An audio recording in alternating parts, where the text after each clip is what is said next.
I don't know if it's the full moon or what, but I've been feeling like a pile of dog crap this week. I know that sounds ridiculous coming from someone who is here to bring positivity and enthusiasm, but we're not perfect, right? Whenever I start to feel this way, I start to put on my detective hat and I'm like, okay, why do I feel like this? What am I making up about my world, my life, my week that has me going, this week sucks? So I was sitting back and I was like, well, full moon was over the weekend. Can't blame that necessarily. Love to, but can't do that.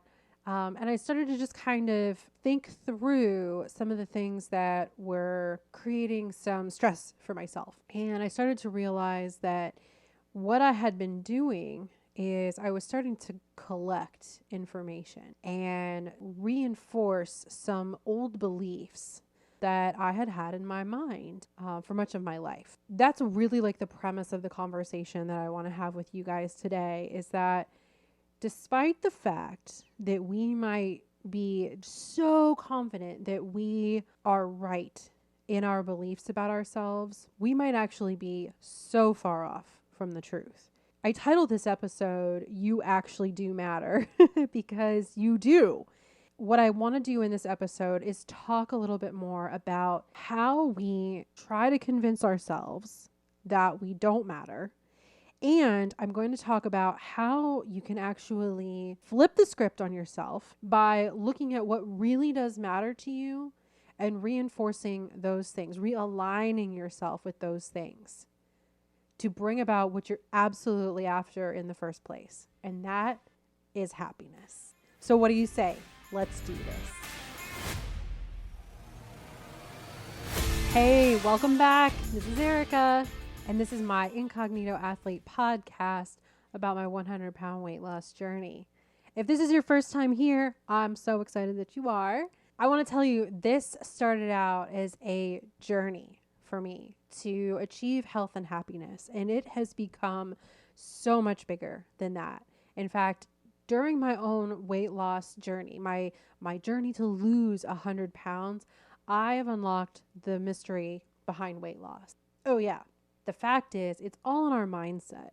And so my podcast has really shifted in such a way to talk about the things that maybe we don't always want to talk about or just don't talk about, because this is the stuff that actually matters. This is the stuff that actually helps us to change our life, to improve our life, and to find, as I said earlier, that brass ring, that happiness that we are after in our lives.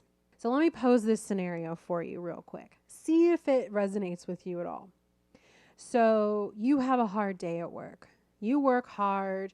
You meet your deadlines, like you are on point, but no one seems to notice. You're like, what else is new? So then you head home, and then all of a sudden job number 2 sets in. Whether it's you being a spouse, a mom, what have you, there's other things to do, right? When you get home.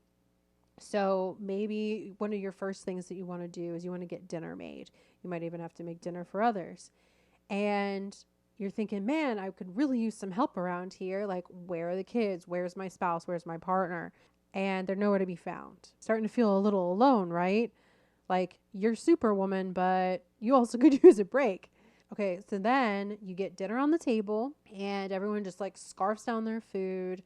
There's no thank you, no appreciation. In fact, you have to remind everybody to put their dishes in the sink. Oh yeah, not the sink, the dishwasher. How hard is that? And then you finally get to relax. You finally can get dinner cleaned up and sit down. You're doing your mindless scrolling on social media, and all of a sudden you realize that all of your friends went out and somehow you didn't get invited. So on top of having a thankless day at work and a thankless evening at home, now you're feeling left out from a group of people that you normally would hang out with. This is the point where we often will say something like, well, geez, I just don't matter. We're looking back at our whole day and thinking through and finding evidence to reinforce this belief that maybe you're just not important. It's a really scary place to be, honestly. to feel alone. And maybe that's not where you go. Maybe you feel like you're not good enough. Maybe you feel like you deserve some help and you're feeling feelings of overwhelm and that you didn't have that opportunity to go out and have a good time and that maybe you never even would have.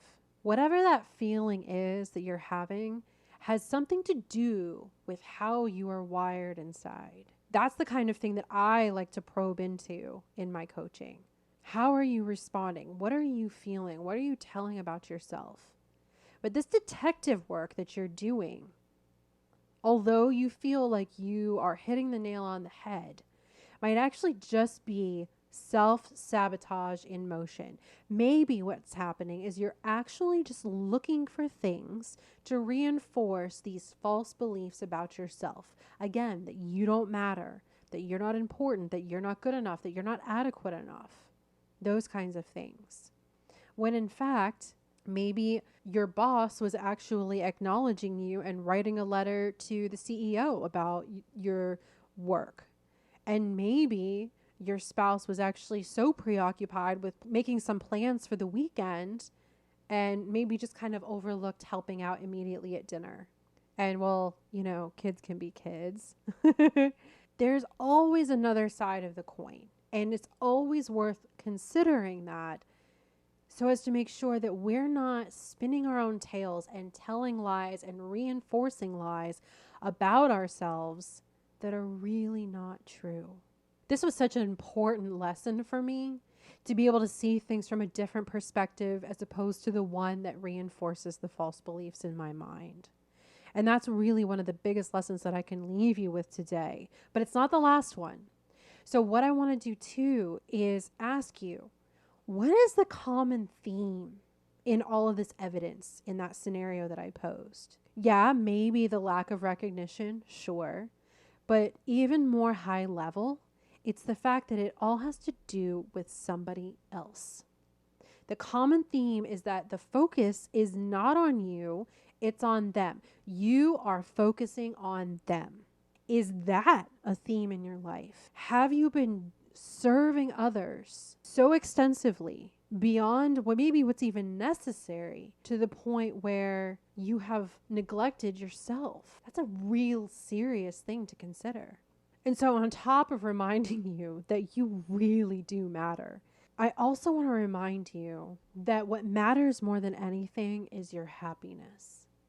You might not realize that, you might not even believe me, but if we can think about that, for a second, why ought you not live a life of happiness? But Erica, isn't that selfish?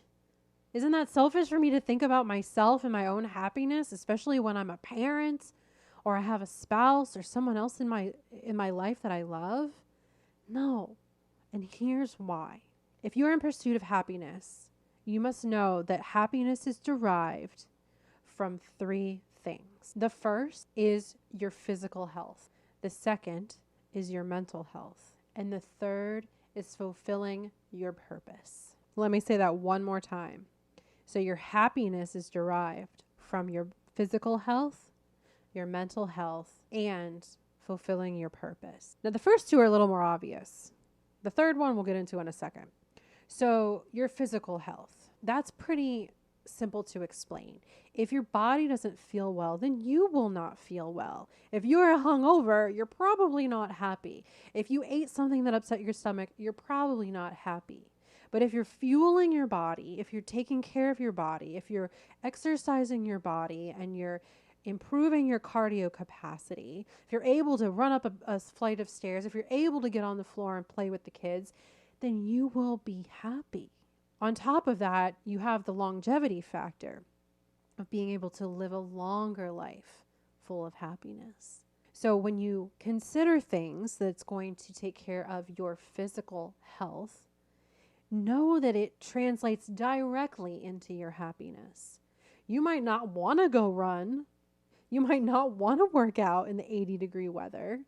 You might not feel like sweating today, but don't you always feel better after you do? Think of those things. So then the second thing, as I mentioned, is your mental health.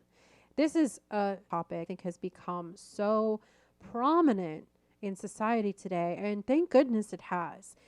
I mean, honestly, that's one of the reasons why I have transitioned my podcast to focus a little bit more on mindset and mental health, because we have the right to be happy, and there are means of supporting our mental health. Now, I'm no psychologist, I'm no psychiatrist, I'm not going there. I'm talking about just everyday maintenance for our mental wellness. So there's a number of things that we can do to support our mental health. I've talked about a number of them on my episodes, like our mantras or affirmations, things of that nature that are more commonplace. But there's one new thing that I saw that Mel Robbins posted recently that I really liked, and it's called the let them theory. So again, what I mentioned earlier is the common theme with some of the examples that I mentioned is all about them. And it was so ironic that I came across this video that she posted because it talks about them. If they want to do this, if they want to do that, if they want to go out and not invite you, if they want to go to dinner and you don't want to, if they feel that they want to take a different direction on your project at work, then let them. Let them do it. We cannot control others, but we can control ourselves. We can control our emotions, our reactions, and we can also learn from what these people are telling us based on their choices. Are these situations sometimes painful, stressful, overwhelming? Yes, but we're still learning from them, and that's what's so important. And it actually segues very, very nicely into the third component from which happiness is derived, and that is our purpose. Oftentimes, we are unhappy because we are out of alignment with who we really are, with our values, with our beliefs. There's so many times in my life where I strayed from my own path, what I wanted, what I saw for myself, what I believed about myself. I let myself get so small and I let other people do it to me. And so if they want to do this, that, and the other thing, then I go with Mel. Let them. Bring the focus back to yourself. What is your purpose? What do you align with? Only you know that. And that's something that you can sit with. You don't have to get all like woo-woo and granola about it. Just literally, like, do you believe in going out to the bar and drinking? Is that something you're okay with?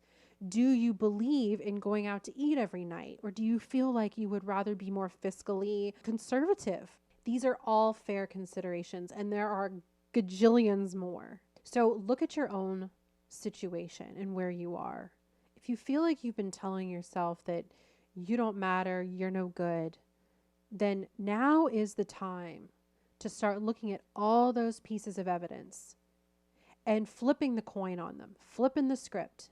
Are you interpreting those things in a way that brings you down, or can you interpret it in a way that just is what it is? Are there situations where you are allowing yourself to be affected by other people? Flip the script. It's not about them. It's about you. It's about your happiness. And once you find your purpose, once you find your alignment, you will soon find that the things that you do are now not in service to other people, but in service to yourself. You're actually staying in alignment with what you believe, as opposed to putting out for other people constantly and feeling unfulfilled because you're not getting the result that you're wanting. Finding the fulfillment within yourself is where it's at. That's where the happiness comes from. It's a lot. It's a lot. And that's why I feel like I just need to stop there. This has been a really great convo. I encourage you to rewind this sucker. Boy, that's an old term. Play it over. Listen to it again. And do the exercise. You can think it through when you're driving. I know you're busy. You can think it through first thing in the morning while you're making breakfast. You can think it through while you're standing in line waiting for your Panera order. Like, whatever. Make that time for yourself, though. That time for yourself matters because you matter. I learned the hard way, okay? I learned all of this because I've lived it. And I don't want you to suffer. I want you to learn from me. You matter. You are so important. And what I have done today is armed you with an arsenal of information for you to go out and to be a stronger, happier you. If you're looking to make a bigger difference in your life, if you're looking for a little more guidance, I am here for you. Email me at erica@unmaskedwellness.com. I've found my purpose in life and I am gung-ho about doing what I can to help other people. Check out my other episodes. Follow me online. But please, please, please subscribe. I really would appreciate it. I'll tell you why. Because I have some major changes coming up. I feel like I'm really closing the chapter in my life and I'm starting a new one. And I want you to be part of it. So please stay tuned, subscribe, and just above all else, thank you so much. I'm so grateful for you. I'm so grateful that you're here listening. I can't wait to have you here again next week. Now go out and make it a great day.